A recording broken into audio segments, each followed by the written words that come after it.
Alright guys, if you want to learn 5 easy switches to help you lose weight, then stick around to the end of this video.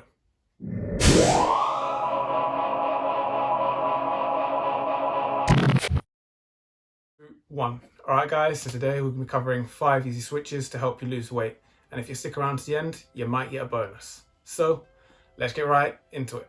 So, tip or switch number 1. So the first switch you can do is to switch any normal crisps you're having for baked ones. And while this may seem like a very small switch, it is a very impactful one, especially if you're struggling to stay in a calorie deficit.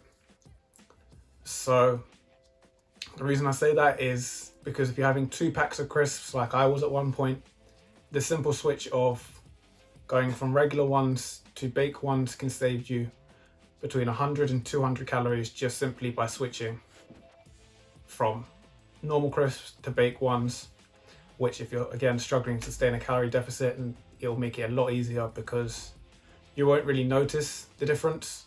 To be honest, there's no real difference in taste, and you don't even think about the fact that you've just saved yourself these 100-200 calories until you go to plug it in.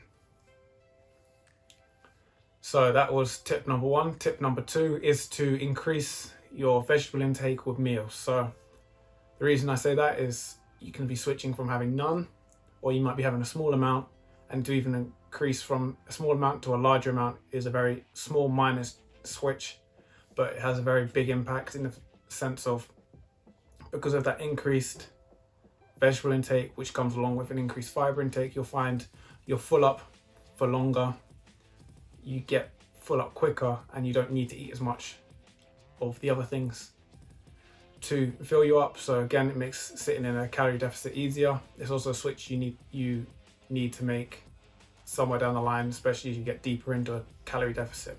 But also if you're just starting out, it's something you can switch easily and not even think about, and you'll end up eating less because you won't be as hungry for snacks in between meals, and also you won't need as much on the plate if you increase your vegetable intake, because you'll be fuller quicker or with less food when you're having more vegetables. Tip number 3 is to switch any sugary drinks, or the majority of the sugary drinks you're having, for water.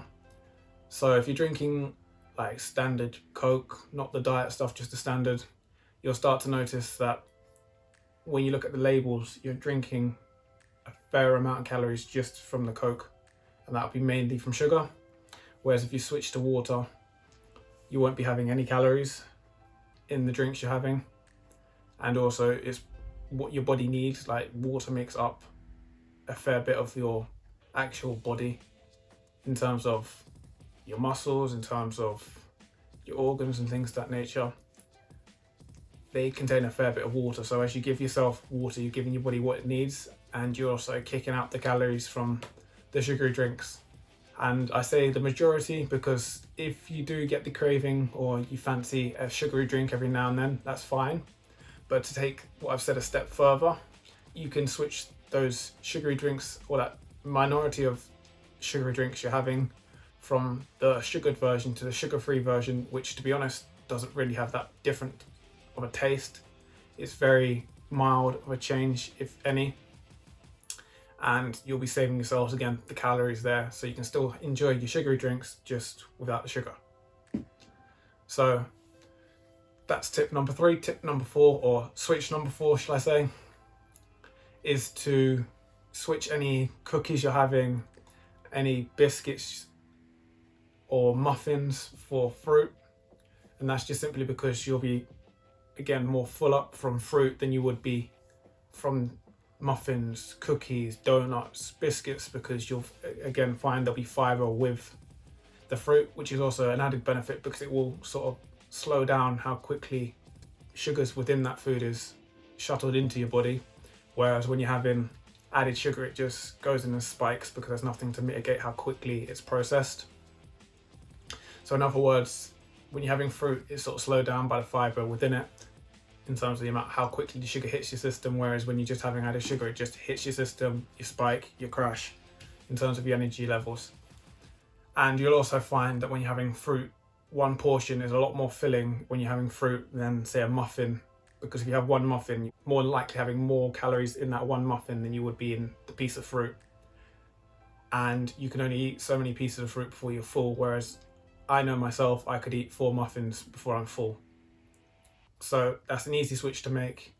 It's also helpful to you because you'll find that you're still servicing any like sweet tooth you may have or desire for sugary food, mainly through fruit, because you're going to find it hard to find any fruit that's not sweet, and it's also better for you as well.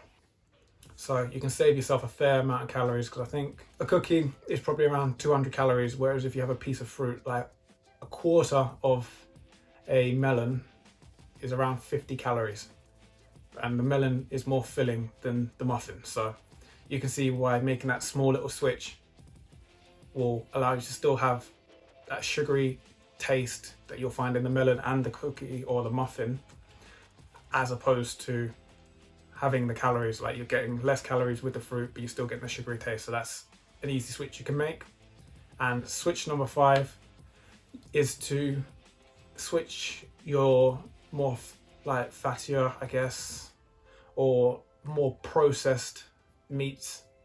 So things such as sausages, bologna, deli meats, chicken dippers and things to that nature for leaner ones. So instead of having a sausage, which is not particularly great, you can have a pork loin, or if you want chicken, instead of having chicken dippers, have a chicken breast. You'll find that one, you haven't got all the extra chemicals and stuff within it, and you'll also find it has more protein and less calories, which is going to be more helpful to you, especially if you're someone who struggles to get an actual decent amount or the required amount of protein into you or in your diet. So that's one easy switch you can make, and you'll find yourself saving calories just from that switch alone. So guys, if you found this video helpful, if you found it entertaining, or just liked the video, can you do me a massive favor and smash that like button? Can you comment down below anything you found especially helpful or you want to see in a future video? Subscribe if you're not already whilst you're down there, so you never miss another video, as long as you ring that notification bell. And for sticking around to the end, the bonus tip I'll give you, or the bonus switch I'll give you, is to switch out, say 1 to 2 mornings or evenings you have where you're just sitting down watching TV, and switch that where you bulk cook on those 1 to 2 days per week. So you bulk cook all your meals for the week.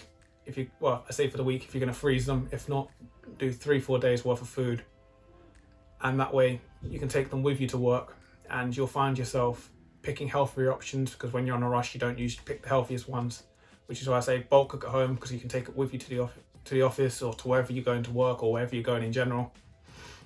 And if you're sticking to point 1 to 5, you'll find yourself eating healthier, but you'll also find that your bank account is a lot healthier as well, because it's not cheap getting food out on the run or eating out or even getting a meal deal, because I found for myself getting meal deals didn't work out as cheap as you think when you compare it to just bulk cooking your meals and taking it with you. So that's the bonus tip or bonus switch I'll give you.